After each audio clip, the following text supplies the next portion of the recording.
নমস্কার বন্ধুরা, চলে এসেছি আরেকটি মাছের অন্যরকম নতুন রেসিপি নিয়ে। আজকে আমি বানাবো ছোট নদীর মোরলা মাছের তেল ঝাল। তার জন্য আমি এরকম একটা পেঁয়াজ আর 6টা শুকনো লঙ্কা আগের থেকে বেটে রেখেছি।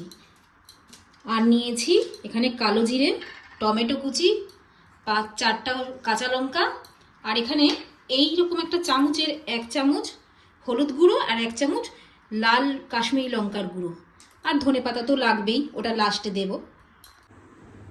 এবার এটার মধ্যে নুন হলুদ মাখিয়ে নিচ্ছি। 1 চামচ নুন নিয়েছি আর দিয়ে দেব 1 চামচ হলুদ গুঁড়ো। এবার এটা মেখে নেব ভালো করে।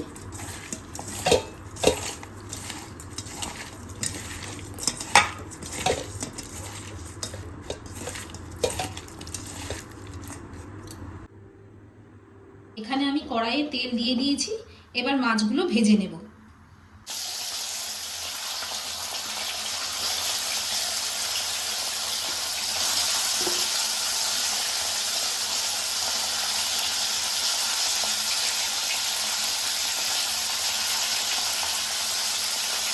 এবার মাছটা পাল্টি করে দেব।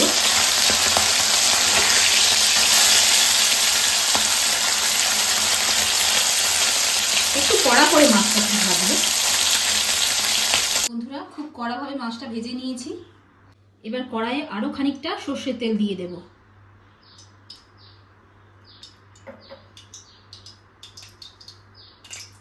দিয়ে দেব কালো জিরে,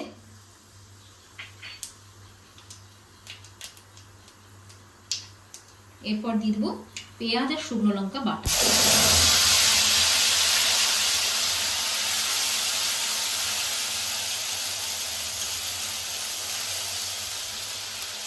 আর দিয়ে দেবো একটু মশলা, কাশ্মীরি লঙ্কার গুঁড়ো আর হলুদ। মশলাটা ভাজা ভাজা হয়ে গেছে, এবার কেটে রাখা টমেটোটা দিয়ে দেবো। আর টমেটোটা সেদ্ধ হওয়ার জন্য একটু লবণ দিয়ে দেবো।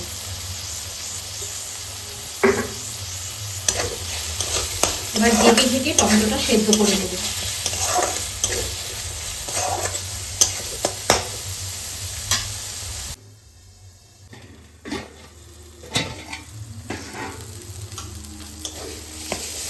মশলাটা ভাজা ভাজা হয়ে গেছে, এবার একটু মশলা ধোয়া জল এখানে দিয়ে দেবো।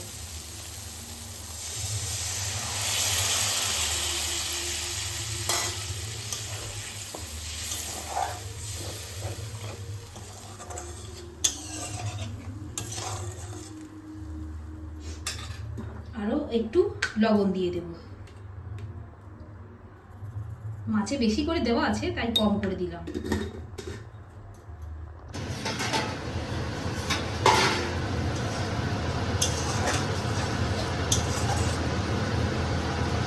এর মধ্যে মাছগুলো দিয়ে দেব।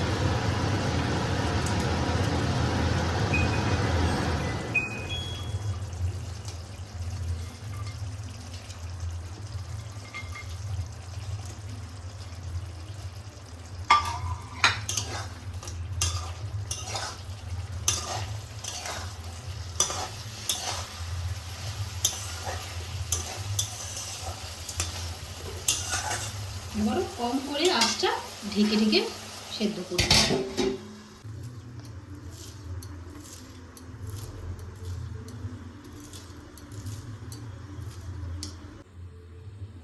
ধনেপাতাটা কুচিয়ে নিয়েছি, এবার এটা উপর থেকে ছড়িয়ে দেব।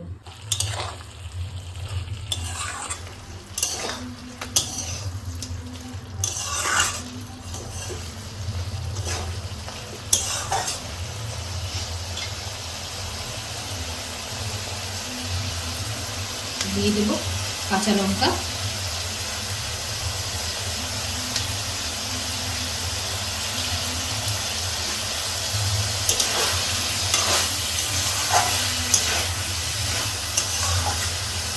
এবার উপর থেকে ছড়িয়ে দেব ধনেপাতা।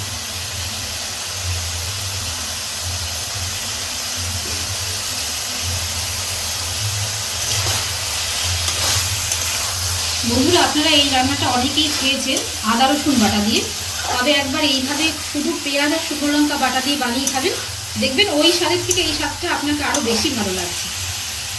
তৈরি হয়ে গেছে বন্ধুরা আমাদের দারুণ স্বাদের মোরলা মাছের তেল ঝাল।